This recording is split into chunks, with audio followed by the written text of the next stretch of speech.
So here I am on my way back to Lucerne from Engelberg, and due to a fire near the line they're running a little bit late, so I plan to be on the 11:06 and we'll leave Lucerne for Interlaken on the Panorama Express, kind of golden past part 1. Of course that's if this train gets us into Lucerne in time. I'm reasonably confident that the train will, and so and I'm hopeful that it will be on the platform right across from us. So yeah, we're going to go from Lucerne to Interlaken, and yeah, it looks like it's going to be a lot of fun. So join me and we'll see how it goes. And just as expected, when we arrived in Luzern, my train was waiting on the other narrow gauge platform. It's all part of the Swiss clock face scheduling or Taktfahrplan, which helps to ensure integrated public transport. Anyway, where are we in the world? Well, Luzern is pretty much in the centre of Switzerland, and our route will take us up and over the pass and down into Interlaken. We'll head out south on Die Zentralbahn beside Lake Luzern to our left. Then coming up on the left will be views of Alp-Natursee and the Wischalsee before the first stop at Sarnen, where I'll hopefully then find a seat on the right-hand side, because that's when we'll begin to skirt the Sarner Sea through Sarkselna and on to Giswil. Then it's on to Kaiserstuhl, followed by a big climb up beside the Longerersee. Beyond Longern, the Rack line rises up to the summit of the line, the Brunig Pass at Brünig-Hallesberg. Then there's a steep descent to Meiringen, after which the train reverses and we follow the valley to Brienz. Here we pick up the beautiful Brienzer Sea for the final section into Interlaken Ost. The route is just 74 kilometres or 46 miles long, but it will still take us 1 hour and 49 minutes to complete this challenging ride, including a number of sections of rack railway. Okay, I really did not have long before the train pulls away back out towards the lake the way I've just come in a few minutes ago. There are a few first-class seats available on both sides of the train, so I'll temporarily sit here on the left to enjoy that last look at Lake Luzern.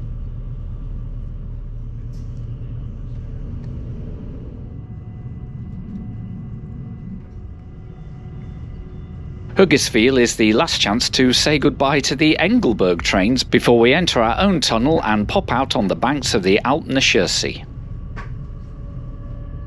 And if this weather holds up, I think we're going to be in for a treat today. And I think the pointy mountain on the left is the Stanzerhorn. Right, it's time to make that seat switch on the run into Sarnen.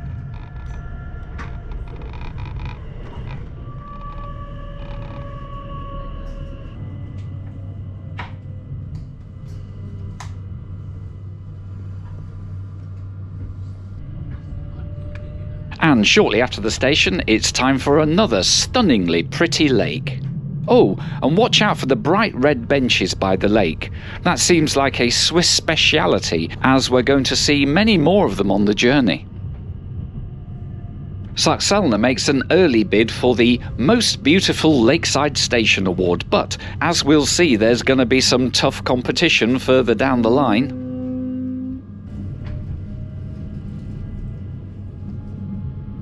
And what a cracking day it is for a walk around the lake.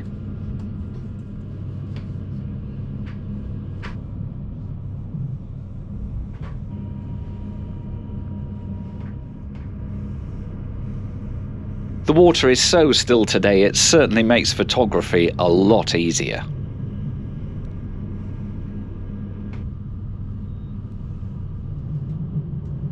And that's that, another lakeside run under our belts.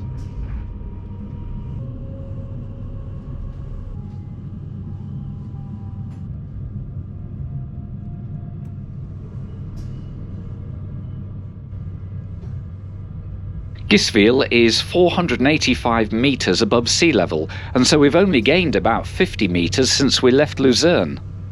However, that's all going to change now as we hit our first section of Rack Railway. It's just 2.9 kilometres to Kaiserstuhl, but over that distance we'll have also climbed another 213 metres in elevation. And of course, while we're doing it, we will get some great views over the valley too, as Giswiil falls away below us.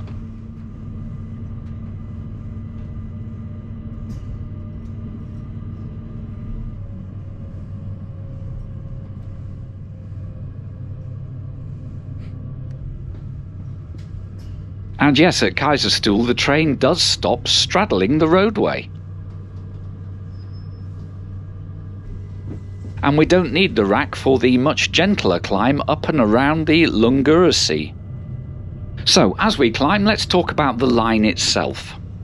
Well, the first section was opened in 1888, which went over the Brunig Pass between Brienz and Alpkirkstad. And there were steamer services at each end on the lakes, taking passengers through to Luzern and Interlaken. Shortly afterwards, in 1889, the line was extended to Luzern, but it was not until 1916 that the final section was completed around the lake to Interlaken. Originally running with steam locomotives, the whole route has been electrified since 1942. And all that talk about the railway has got us to Lungern, and we've climbed just another 50 metres. And Lungern is where another rack climb begins, and apart from a short break about halfway up, we're going to be using the rack to climb up to the Brunig Pass, so the next 4.3 kilometres will raise us up yet another 250 metres. And if you look out, the big A board is where the rack itself starts. And again, the climb is pretty spectacular as the town falls away below us. This is such a lovely train journey.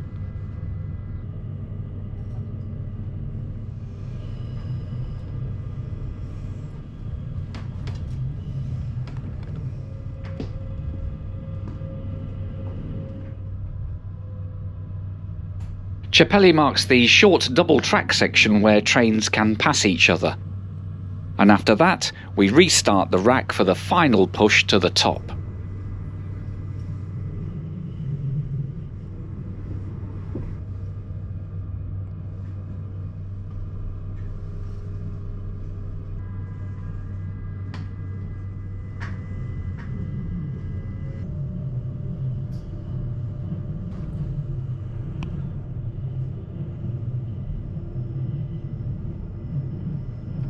That's it, we're at Brunig, and the summit of our journey.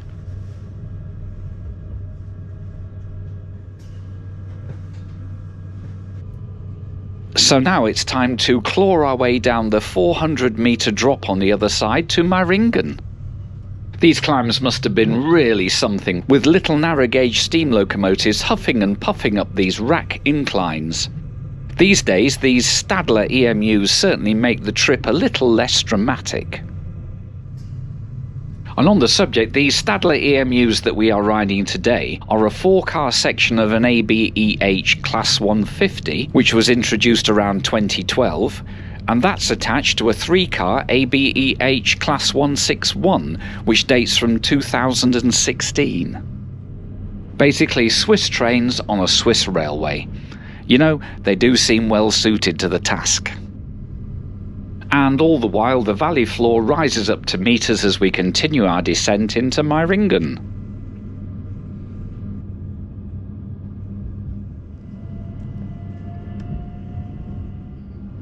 And we are down and rushing along the flat to our reversal point at Meiringen. And as we get there, it's no surprise to find that there's some pretty major Zentralbahn facilities here, alongside some rolling stock from, shall we say, prior times.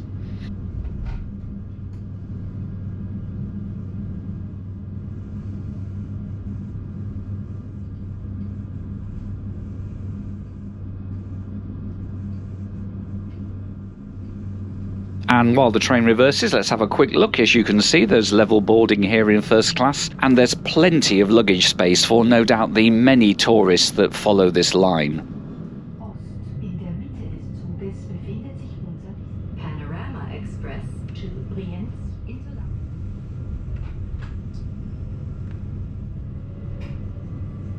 Soon we're out of the station and we pick up the route of the somewhat canal-like river, and we follow it as it drains towards the Brienz Sea. It's straight and it's flat, and I reckon we make it just about up to 100 kilometers per hour, which is the line speed limit along here.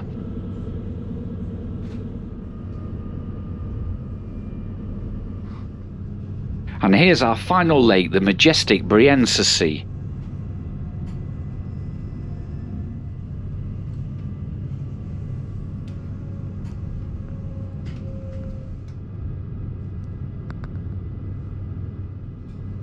And Brienz station? Well, what a stunning view from the platforms. A station which also acts as a mode change point to join the BLS lake ferries.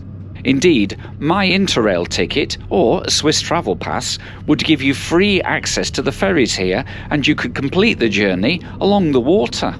However, today BLS is not running a service, and so we will have to stay on the train. Still, I reckon staying on the train is going to be no hardship, as we stare down into the turquoise waters of the lake and look up towards the snow-capped peaks.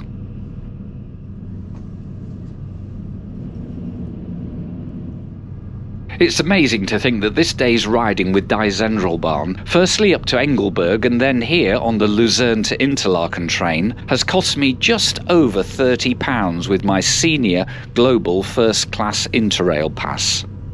Mind you, on the Trainline app I did find advanced tickets at £22.23 in second and £37.79 in first class, so if you book ahead you could still get a reasonable deal if you don't have a pass. In a future video I shall take more time to discuss the various ticket options for travelling around Switzerland, but as ever, the option you might pick will probably be based upon your personal travel needs and, of course, your financial situation. And as we get towards Interlaken, one thing I haven't shown you is a proper seat tour, as, frankly, we were spending far too much time looking out of the window, but I can report that the first class seats were very comfortable for the whole nigh on 2 hours of the journey.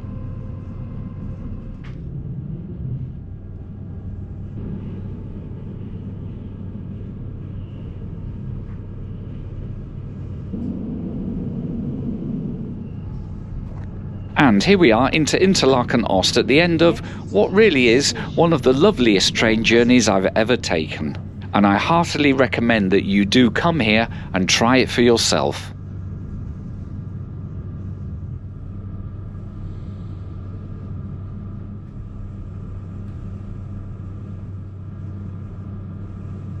Right, now everyone's got off the train, let's have a quick walk through some of the carriages.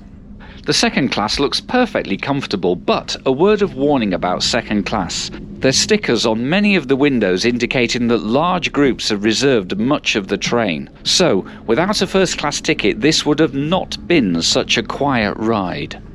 Apologies for not stopping by the bistro during the journey, but here it is. I didn't really want to go and get a coffee or food, just at the risk of missing any of the views and landscape that was happening all around the train.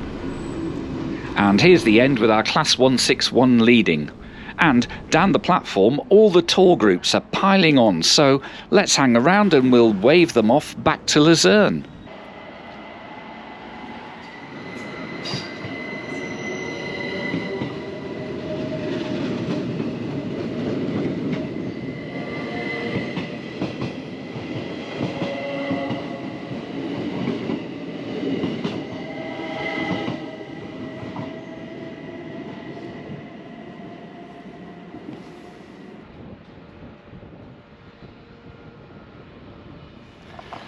Welcome to Interlaken Ost, or Interlaken East.